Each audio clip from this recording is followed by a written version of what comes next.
Hi, everyone. This is Ria from Castle Island. Welcome back to another episode of On the Brink. Today, I'm excited to share my conversation with David Phelps, or Divine Economy on Twitter. He's the co-founder and CEO of Jokerace, which is a platform for generating contests that allow companies and projects to incentivize, reward, and leverage the collective thinking of stakeholders in their systems. I'm also an angel investor in Jokerace, so just adding that disclaimer. David is also a brilliant writer, so we discuss some of the thinking he's done around why tokens are not ideal for governance and why he's post-token. We discuss his most recent piece on proto-apps, where he explains his thesis that apps are becoming protocols and vice versa. We talk about why Arweave is a content blockchain, or why he describes it as such, and how it's different from traditional blockchain networks based on the types of transactions that it records, and much more. So with that, let's turn it over to our conversation. Matt Walsh and Nick Carter are partners at Castle Island Ventures. All views expressed by them or the guests on this podcast are solely their opinions and do not reflect the opinions of Castle Island Ventures. Guests and hosts may maintain positions in the assets discussed in this podcast. You should not treat any opinion expressed by anyone on this podcast as a specific inducement to make a particular investment or follow a particular strategy, but only as an expression of their personal opinion. This podcast is for informational purposes only. Brought down by bad mortgage investments, Lehman, which has 25,000 employees, will be liquidated. The federal government loans American International Group, AIG, $85 billion. This is a different kind of market, and the Fed is asleep. The federal government is stepping in to stabilize Fannie Mae and Freddie Mac, the two mortgage giants that have been threatened by the housing crisis. The Bank of England has pumped £75 billion more into Britain's ailing economy with a new round of quantitative easing. You print a couple $1 trillion, and all of a sudden, people start to worry. So out of this worry, we have something called the Bitcoin. So nice to meet you for the first time. So nice to meet you. Yeah, I've heard great things. I've been a fan of yours for many years now, actually. So it's an honor. It's my confession. Oh my God. Yeah, geez. Well, there's just infinite content to talk about with you. Oh God. Okay, yeah. I'm just creating maelstroms of discontent, wherever I go. So, yes. Yeah, we have to dig into all your hot and spicy takes. Yeah, exactly. Let's go. Yeah, all my engagement bait I actually now have to defend, that's not why I did it. I did it for the engagement. I didn't do it to have to actually explain the reasoning, You signed up for this, so here we go. All right, let's do it. Okay, so I'm not really sure how to introduce you in a very succinct way because I know you as a film critic. I know you as a prolific writer, a shit poster, and Twitter influencer, as we have discussed. Is this a wedding speech we're doing right now? No, that's later this week. You're also an angel investor. You're a founder and CEO. So what am I missing? Or where should we start? I worked as a translator for a while. Yeah, if you want to throw that one in. Yeah, that's enough. My ADHD in life is already readily apparent. You're crushing it. Okay, so let's start from the beginning. What were you doing before crypto, and why did you get excited about crypto? So Jokerace, which we'll get to, is the third company that I've co-founded. And before that, I had a failed fintech company and a more successful edtech company. And I think the kind of through line of all of these was thinking, how do you collectivize freelancers in a world where freelancers are increasingly siloed, alone, have no resources, have to represent themselves, which is very uncomfortable. And how can you create these almost guild-like collective structures where they can support each other much more? And the strength of them being able to refer each other, represent each other, defend each other will be much stronger for each one of them than what they could get on their own. So almost how do you create little nation states for freelancers? And part of the reason that the fintech company failed, I think, there was lots of reasons. My incompetence was one of them. But I think one of the reasons it failed was because it was a auto pay app for freelancers to log their hours in an app. It would automatically send an invoice out on Mondays, charge the client their credit card on Wednesdays, and then deposit the money on Fridays. And I was like, this is a game changer. It's going to be so easy. They don't have to worry about collecting money or talking about that with their clients. They can just automatically use this to collect, and it'll be really easy. But going after individuals alone is just a really hard thing to build a business off of. Anyone who's worked in freelance markets will tell you that. But it's also just challenging because freelancers don't always have the best business instincts. And so if they're not working in these collectives and they have to do everything on their own, as a business, you don't get any network effects from these freelancers, but they're also not getting a ton for this either because they feel like, oh, this is an imposition on a client. And so to go back to your question, why did I get into crypto? I originally got into crypto because I saw the credit card fees playing out in that business and nobody wanted to pay them. The freelancer didn't want to assume a 2.9% credit card fee on their end compared to, what they were normally getting in check. And the clients didn't want to assume it either. They didn't want to pay for it. And so you have this issue where traditionally businesses just assume credit card fees, but in a world where everyone is a business, and you have this challenge because now people are operating as businesses, but with a consumer mindset. That's really freelancers as a whole. Like freelancers don't see themselves as businesses. They see themselves as consumers. They operate with traditional consumer psychology, not with business psychology. And so nobody wanted to pay the credit card fee. They couldn't see the advantage to it. And so that wrecked the business. And I thought, man, to have this world where you can just disintermediate these legacy financial institutions and build without credit card fees is this huge boon. And so, look, in some ways, it's really funny today because big news of the past week, Visa is now supporting Solana. Visa has been at the forefront of crypto and to their credit has just been crushing it. They really get the proposition and they've done amazing things with it. And so it's not as though credit cards are going to go away anytime soon, or my initial hope of that was that well-founded. But with that said, if you think about what I am building today, and this is not why I'm building it, but it is an advantage of it. It's contests for any communities to be able to come together and make decisions, win rewards. That's all happening on crypto blockchain rails. And that means there's no credit card fees. So I'm building now in a way where no one's paying an app store fee. No one's paying a credit card fee. They're just transacting directly. They pay a gas fee, but the gas fee is so much less than what credit card fees or app store fees would be. Sometimes my co-founder and I have this conversation, should we let people pay in credit card? And the answer is probably maybe long-term we'll enable that as an additional option, but probably not. To ask people to pay credit card fees when they could do that without any of those fees whatsoever using this system, which is a blockchain, is just a huge advantage. So, it's not why I'm building this thing today. I do still think a little bit of that dream is still there, which is I can build this whole thing on my own without any of those third-party dependencies that we used to have. Now my third-party dependencies are wallets, but that's something we're working on too. That's super interesting. And interestingly enough, I actually came into this space from a similar angle, except I wasn't building a business, but I was researching the payments and fintech industry at a bank. Before joining fintech and the team, I didn't know how payments worked. I didn't know how convoluted it was, how many rent-seeking intermediaries there were, and quickly realized that there are 5 to 6 intermediaries that sit between the merchant and the buyer. And I never really thought about it from the angle of individuals as businesses. The extent to which I thought about it was you have these smaller businesses that don't have that much volume and they have to assume these massive fees. And in a lot of cases, these minimums, which just doesn't make sense for them for especially small value payments. And, I still see that in my day-to-day when I'm transacting with small businesses.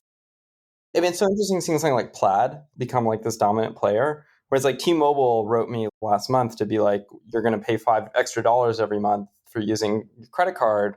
If you want to get off the credit card and just connect your bank directly via ACH, we won't charge you the $5. At which point I then have to perform this question of the rewards that I get from the credit card versus the savings I get. It was really interesting getting that email and being oh, every business wants to get away from credit cards. And effectively, a credit card company is just a bribe system. They bribe the user with 1% to 2% rewards, and then they charge the business 3 to 4.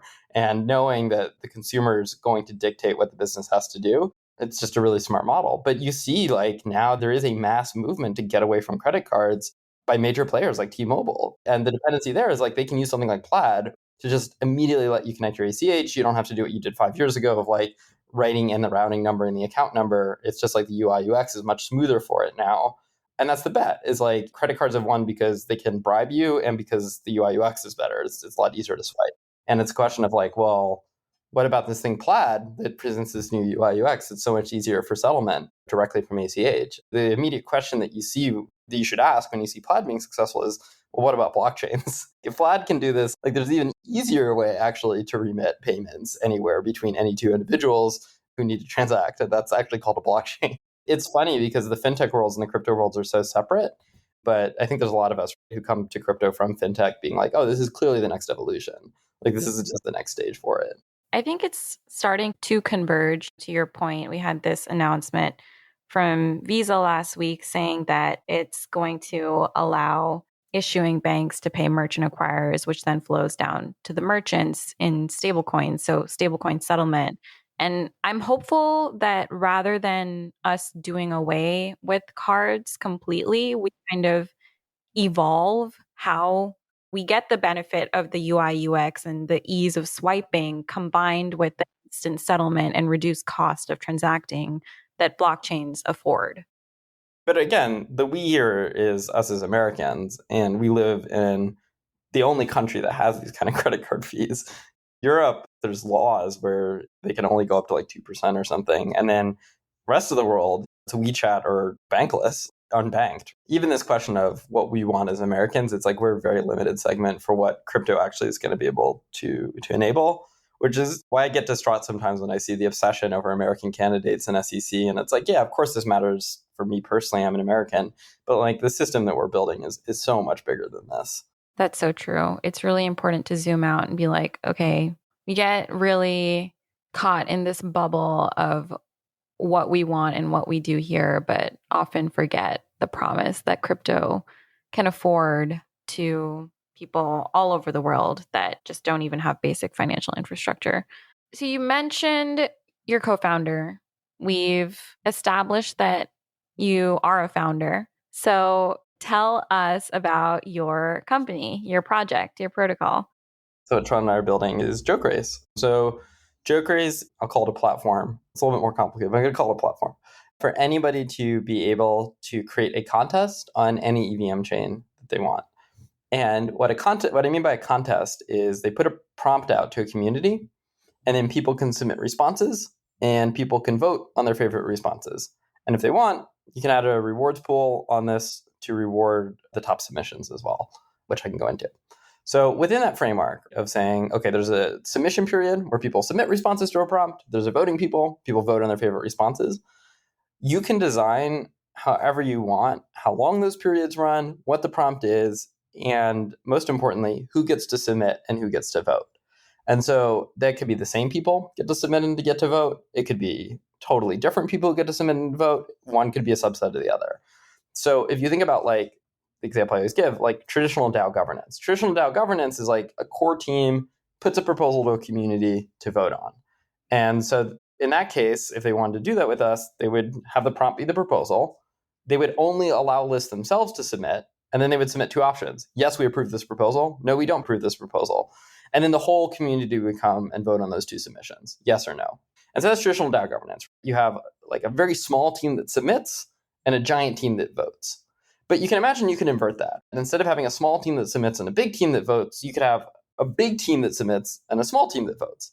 And then you have a hackathon. Then you have a grants process. Because now you have a bunch of people submitting applications or submitting projects that they've built, submitting grant proposals that they want. And then only a small team like a jury actually gets to vote on them as well.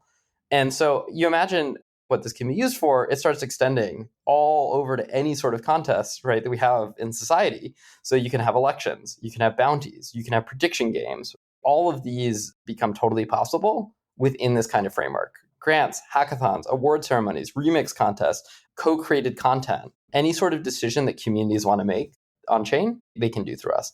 Can you talk about some of your favorite examples of how you've seen people use Jokerace to date? Yeah, great question. So I'll give a few. Marketing has been a really, really big use case. So a lot of companies use this as like a marketing campaign. So I'll give you an example. Like DeFi put out $400, very little, to 4 winners. So each winner got $100. And the idea was submit your best feature request for what you want us to build. So they got their community thinking really deeply about the product, using the product, sharing their feedback on the product, prioritizing what their top features were. So they're not only getting the top feature, they're getting dozens and dozens of features prioritized by what their users care most about.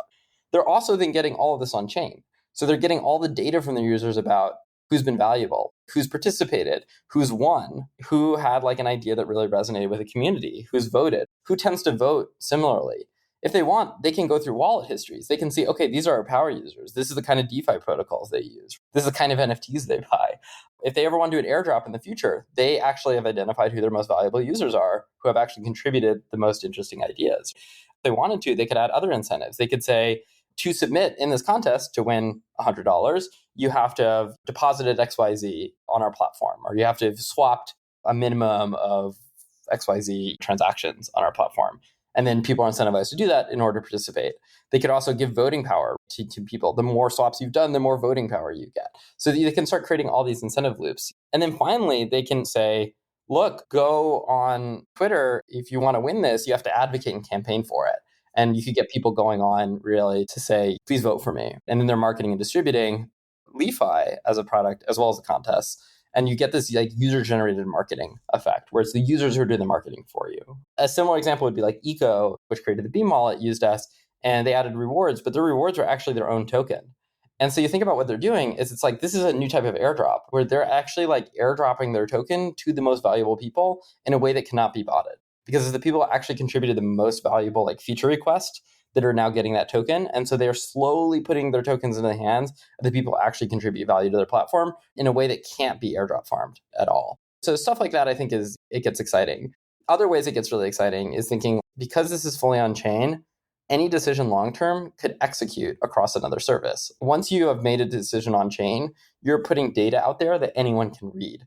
So if people know how to read that data, they then can create their own services on top of us that start performing transactions and executing behaviors based on the result of a vote.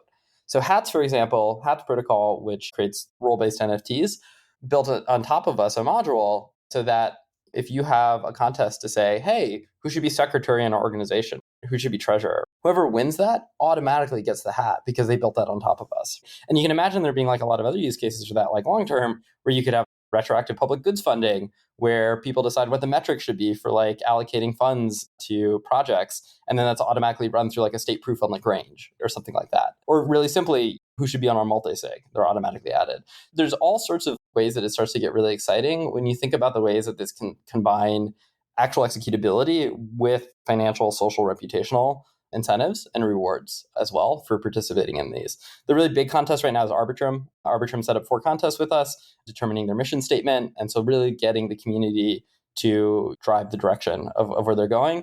And if it's helpful, I can talk more about some upcoming use cases. I don't know if I could name names, but stuff for like governance that I think will also be like kind of game changing too. Yeah, I think that would be a good segue actually, because another question I had for you, or another topic that I wanted to cover in this conversation, is this idea of being in a post-token world. And I think this is a term that you've coined. And, I think initially people misunderstood that you're anti-token. You're not anti-token, you're post-token. So talk a little bit about what you mean by that, and then maybe specifically in the context of how you see governance evolving over time. Thank you for saying that. Yeah, I'm not anti-modern, I'm postmodern. Okay, Mom? I'm just really cool. All right. Also funny using expression like you coined this term, this anti-coin terminology. Post. So what I mean by post-token is tokens were these really powerful for many years data wrappers. What they really served as is like wrapping data in this easily legible way. So you can say, I'm a member of a community with a token. You can say, like, I own XYZ art with a token. And it's just a data wrapper. I've earned XYZ credential as a token, NFT badge. And there's obviously utility for that. And the main utility is you can financialize it, which makes sense because crypto always starts from angle of financialization. The other main purpose, I think, tokens really served as like proof of stake models. Being able to use this as your economic security in order to effectively put this up to validate transactions has been like really, really crucial. But of course, we know most projects don't need a token for proof of stake. Most projects don't have an actual blockchain that they're running that's proof of stake. And so they're justifying other ways to have a token to try to financialize. And of course, what we saw in the last bull cycle is like, yeah, you can raise a lot of cash from a token by launching one, but then there's nothing you can really get after that. For NFTs, you can sometimes get royalties. That's obviously contentious. For ERC20s, there's no model of getting royalties on that. And so your users are getting all this upside where you're just depleting your treasury at best. And then what's happening is like the people buying the tokens are just the richest people. There's so much emphasis today put on like fair token distribution which is totally fair, that we don't want to just put tokens in the hands of airdrop farmers. As I said, you can even use us to distribute your token as well. Even then, it's like, well, that helps at first that you're putting your token into the hands of these more useful people in your community. But once they have the token, are they still going to be useful? And like, even if they are, what happens when they sell that token to the richest bidder? Over time, that's going to consolidate into the hands of the richest whales, assuming it's remotely successful. And then you have this problem that like when the richest people in your project, they're actually not the ones who are usually incentivized to build out the value of the project. They don't really want to do anything. They just want to hold it. And so like if you're actually hoping to have a community where you're giving more power and say to your members, if you're just permissionlessly letting any rich person buy the token and make decisions, then is that person actually value aligned? Do they actually care about the project? Are they going to contribute? And then you end up in like the absolute worst case scenario, which is inevitable. And it's happening with Nouns right now. And this will happen with Aragon. It happens with every project.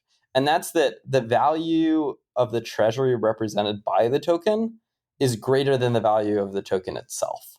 And so like at some point, there will be some divergence. If your token, right, is like the equivalent of $100 in the treasury, but the token is selling for $80, then it's worth it for an arbitrator to come along, buy the token, and make $20 by like taking the token and then dispersing their relative share of the treasury to themselves.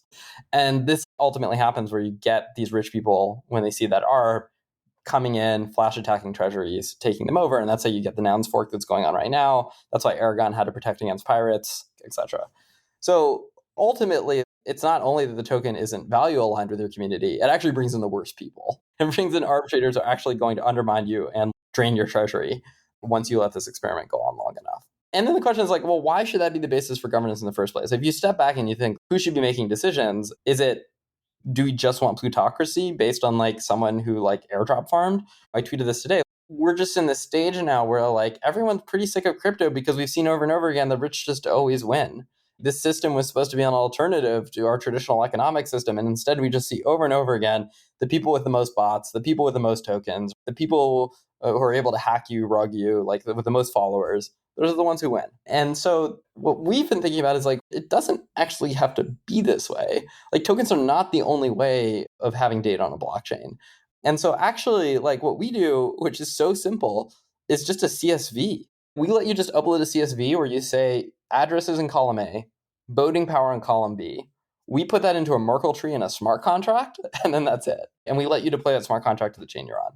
That is your voting power. If you do have a token on Ethereum mainnet and you want to do governance through us on Base or on Optimism or Arbitrum or Polygon or Scroll or whatever EVM chain you want, you can do it. You just make the allow list, the list of holders and the number of tokens they hold, and they no longer need to bridge their token from Ethereum mainnet. They can now do their entire governance on another chain.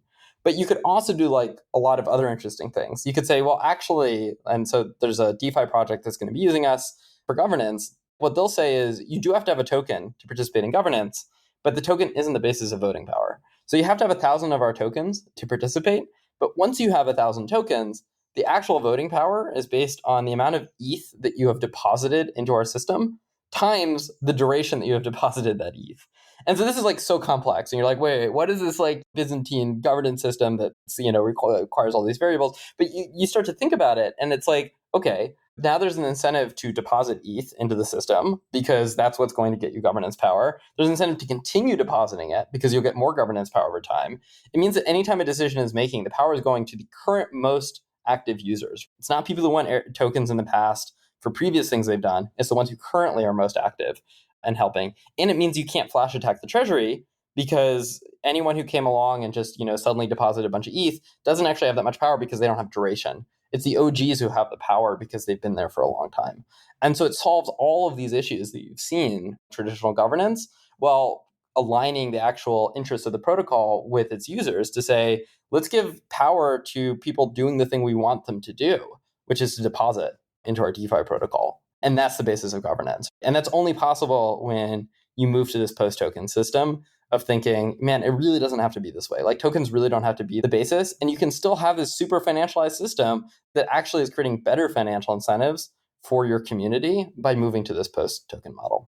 You're basically creating a way for people to formalize financial or non-financial actions that they're taking on chain and making that the basis for being able to participate in the future of the protocol, in decision making about the protocol, and so on. That is going to be a game changer. I'm very excited for that future. What do you think happens to all of these projects that launched a token and they've said the only point of the token is to be a way to enact governance over the system? I guess this feeds into a deeper question, and one that I know you have thoughts on as well, is it's going to have value accrual because it allows you to participate in governance. That's why the token should have value. Let's start there, and then I want to talk a little bit about value accrual in the space too. And it's also important just to differentiate me as co-founder of Jokerace versus me, David, shitposter. Jokerace, it doesn't follow my beliefs about what governance should be because it's a fairly neutral, totally customizable modular framework for anyone to design governance however they want. So if they want to design it with tokens, they can do that the way I described before, just make that your allow list. And actually, hopefully we make token voting a lot easier because now you can do it on any EVM chain you want without bridging also. Me as co-founder will be like, I don't know what happens, but they can experiment, and like they should use us. Me as David, then I'm going to be like, well, I do think diversity is important in terms of like having lots of different experiments in the space, and we'll see which ones work and which ones don't long term.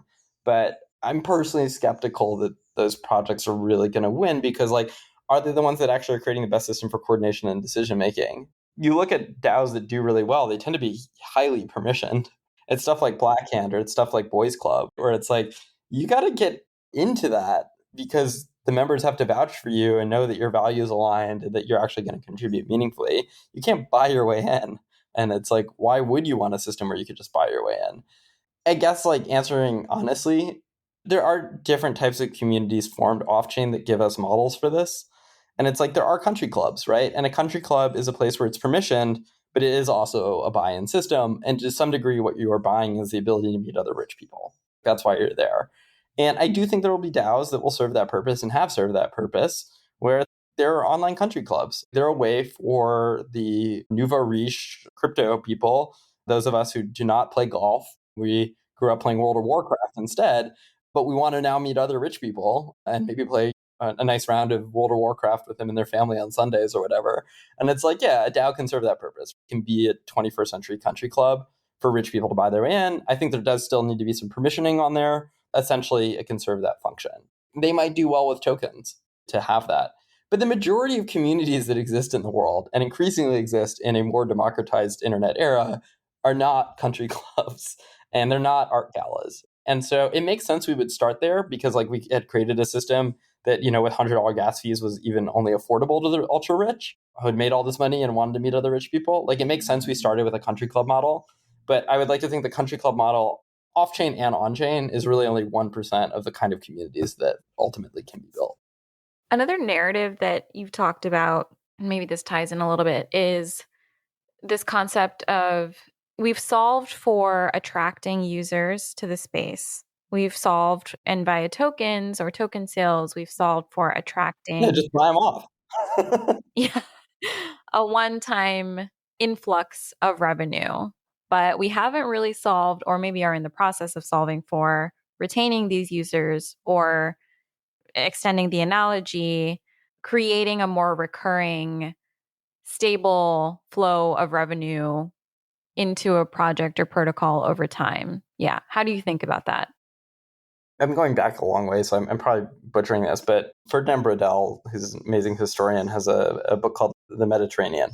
And Mediterranean is a history under Philip II of the cross-cultural transactions of the Mediterranean in the 1400s.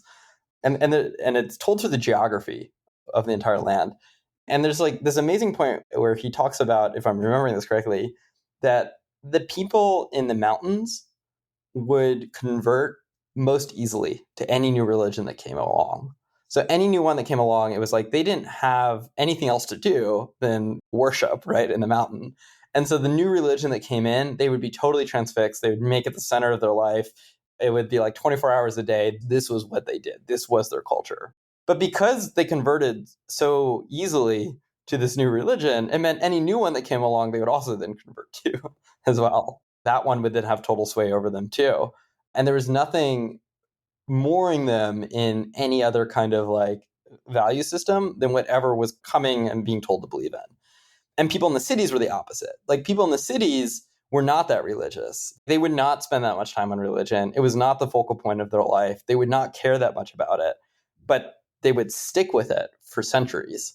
It was very, very hard to disrupt whatever the religion was because they weren't that passionate and because they were hard to convert. And so it's a lot easier to retain them and a lot harder to convert them. And I think like crypto is like very mountain people. Like we are like ideologues who have easily converted with whatever the new airdrop is, and then someone else drops something into our wallet and we're immediately converted to that. And we change narratives all the time in terms of what we believe. We proselytize it for 6 months and then we move to the next narrative as well. And what we haven't created is like cities. We haven't created the way where crypto is like not the focal point of our life, but just like one institution among many that we participate in and is very embedded in the life of the non-crypto life as well. Crypto has a place in it. We haven't created those cities. And so this is like a long way of answering it. Because it's so easy to convert people with airdrops, it's very hard to retain them because you're just getting mercenaries. Like you're just getting people who are there for the airdrop. That's not the only issue. The other issue is that there's nothing else there besides the airdrop. Getting the token is the only thing to do with the token. And so we try to invent these systems like governance where we're like, oh shit, we have to retain people. Now they have a token. Let's give it use.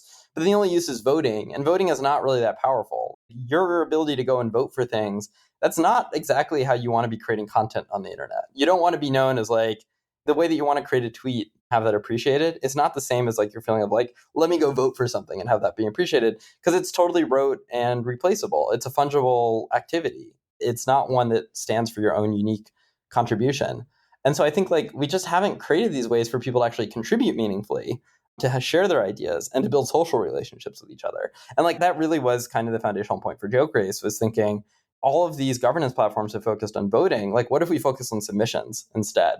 What if we focus on the more creative input that people can have and make that just as important? What if you gamify this a bit? Like what if there's incentives for people to socialize with each other to try to win? They have to form their own teams and that's going to actually build relationships.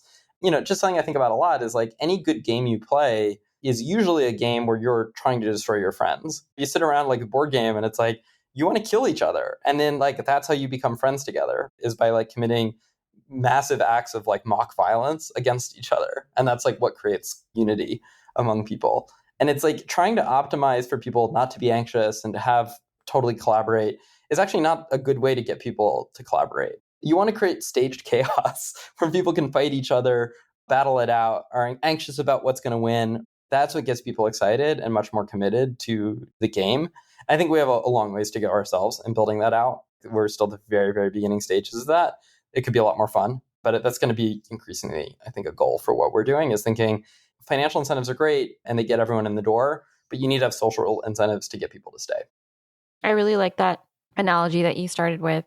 And I think we often get very myopic and think about crypto as the end goal, but it's not the end goal. It's the means to an end.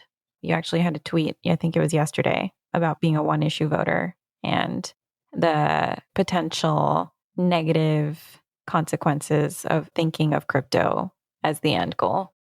We all face this issue, right, in crypto, where it's, crypto should have way more utility. But do any of us actually want to use it? No, we want to hold on to it because we think it's going to be more valuable 5 years from now. None of us actually want to spend crypto.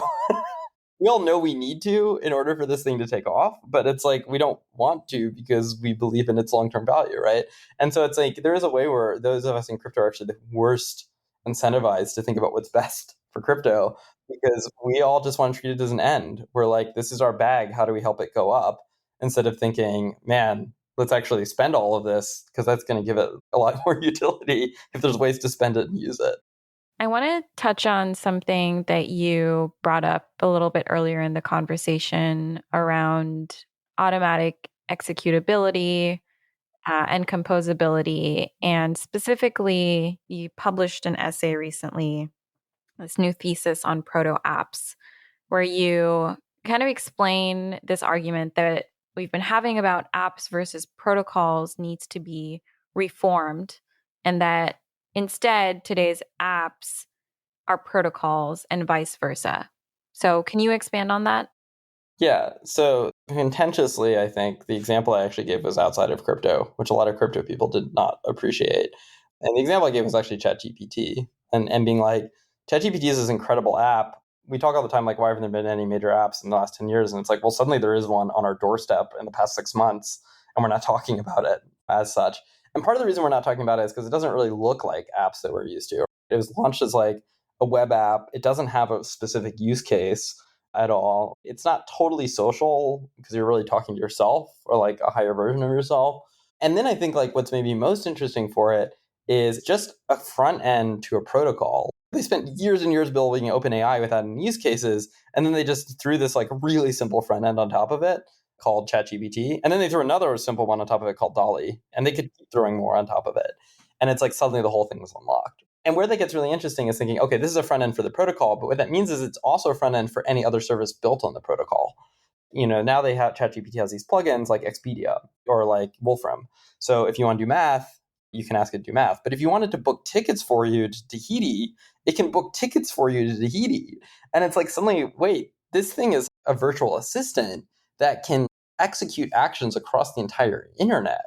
Effectively, that means any other company can build on top of it, but be incorporated into its front end, and ChatGPT becomes a gateway to the internet. You think about what EigenLayer is doing right now. It's actually not that different. What EigenLayer is doing is they're saying anybody can like create a protocol on top of us for restaking, and then we will be a dashboard effectively for people to be able to assess risk and where they want to restake their tokens and get access to these other protocols. And so they're just a gateway effectively. And of course, EigenLayer's built this really complex protocol to be able to handle all of this. Effectively, it'll win as a front end. Like it'll win because it's the site you go to be able to get access to all these protocols and to be able to transact automatically across all of these. And so it's a way to say anyone can build on top of us. And this is not that new. Shopify, you could argue, is doing this before. Shopify is letting anyone build on top as a business and then being a front end for people to find those businesses. It's somewhat novel as like this app thesis because it effectively means apps are much more like app stores now. Any good app, and Roblox, you could argue, is doing this too. Any good app now is like effectively a way for users to access other apps that are built on top. And this is really, as cool as it is with ChatGPT and OpenAI, the incentives are not totally aligned there. Like OpenAI is going to ingest all of the data from its users, potentially replicate those services, copy them itself using its own AI. And the other side, businesses building on top are not able to get any data out of OpenAI. And there's no financial rails for this either. But in crypto, it's actually like very aligned because it's built on financial rails and it's built on composability so that anyone can build on top of any other service and read their data as well. And then all that service needs to do is incorporate them on the front end. And so I think we're going to be doing that over time. Swap with their hooks, I think, is a really good example of doing that right now as well. It's creating like this model through composability for anyone to be able to build on top of you and automatically execute that transaction. And we just haven't seen it take off yet. I had Toby Shoren get really angry at me in comments who hated the piece, basically saying this is just the DApp thesis all over again and the DApp thesis totally failed. But it's like we haven't actually seen anyone really build apps in this way that are built for people to build on top of them because, frankly, it was pretty expensive to do that until now.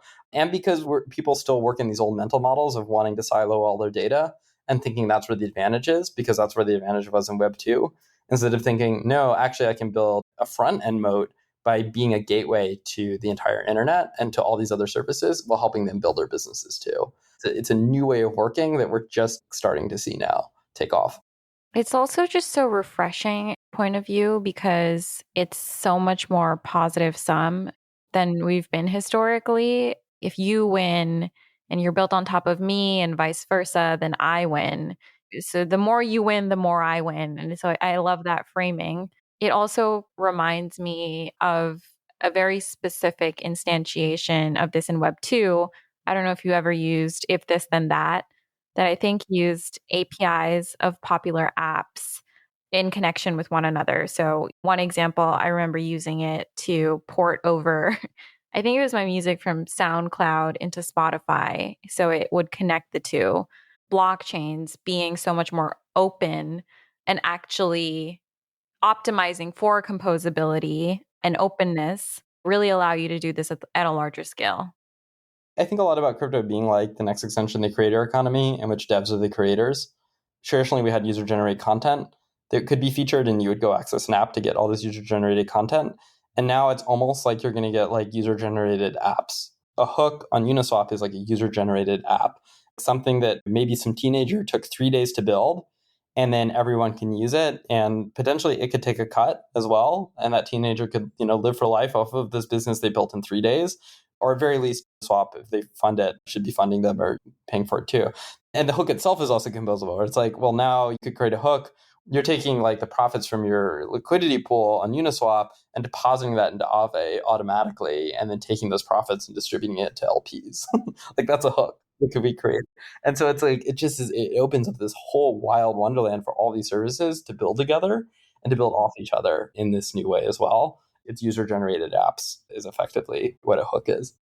I shared this with you when I read the piece, and it's this idea: the most viral, most widely adopted apps, social apps over the last decade have been those that unlock the ability to create user-generated content. Maybe like this is the unlock that we're waiting for. Yeah, and it gets easier, right? Use something like Third Web. Man, people have already built all of these modules, and so you're just customizing the module. It should get easier over time to build these as well. You've talked about this concept of a content blockchain, specifically in relation to Arweave. And I think you have a very elegant point of view where you articulate how Arweave provides all of the benefits of a traditional transaction-oriented blockchain, but for non-financial data, transactions, content. So talk about that framing and why you think that's important. Yeah, so the initial use cases for blockchains was financial. And the simplest way to describe this would be to think we have this thing called state. And state is basically just means the state of all accounts at this given moment. That's what state is. I wish someone had explained that to me before it took me 4 months to understand. The idea is if someone's balance across a blockchain goes up and they suddenly have $4 more, that means somewhere else, someone else's went down by 4. That thing has to net out. If one person goes up by 4, you have to check all the way across the blockchain to make sure that this is legitimate by making sure that like someone else went down by 4 as well.